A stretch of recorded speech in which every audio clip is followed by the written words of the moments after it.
অবন্তিকে এত কিছু যখন ঘটছে সেই সময় দাঁড়িয়ে মমতা বন্দ্যোপাধ্যায় বলছেন যে মহিলাদের ডিউটি যদি এমার্জেন্সি ছাড়া সাধারণভাবে 12 ঘন্টা করে দেওয়া হোক।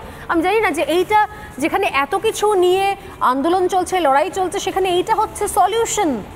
মানে এটা আমি তোমাদের চ্যানেলের আগেও এটা নিয়ে কথা বলেছি এবং আজকেও বলছি যে এটা অত্যন্ত হাস্যকর একটা কথা এবং অপমানজনক মনে হয়। অপমানজনক। আপনিও মহিলা, আমিও মহিলা, আমাকে যদি কেউ বলে যে স্বর্ণালী তোমার ডিউটি 12 ঘন্টা থাকবে, তুমি রাত্রিবেলা কোনো অ্যাসাইনমেন্ট হলে, বড় কোনো ঘটনা ঘটলে, আমি এর আগে ইউক্রেনে গেছিলাম যুদ্ধে, যদি কোম্পানি আমাকে বলতো তুমি তো মহিলা, তোমাকে বাইরে বিদেশে পাঠানো যাবে না, তুমি শুধুমাত্র সকালবেলা অফিসে এসে সন্ধ্যেবেলা বাড়ি চলে যাও, এটা আমাদের জন্য কতখানি অসম্মানের। তাই, এবং শুধুমাত্র চিকিৎসক বা নার্স মানে হেলথ সেক্টরের কথা আমি বলছি না, সমস্ত সেক্টরেই, সাংবাদিকতায় বিশেষ করে যারা কল সেন্টারে চাকরি করে তাদের রাত্রি 2টো 3টে 4টের সময় বাড়ি ফিরতে হয়।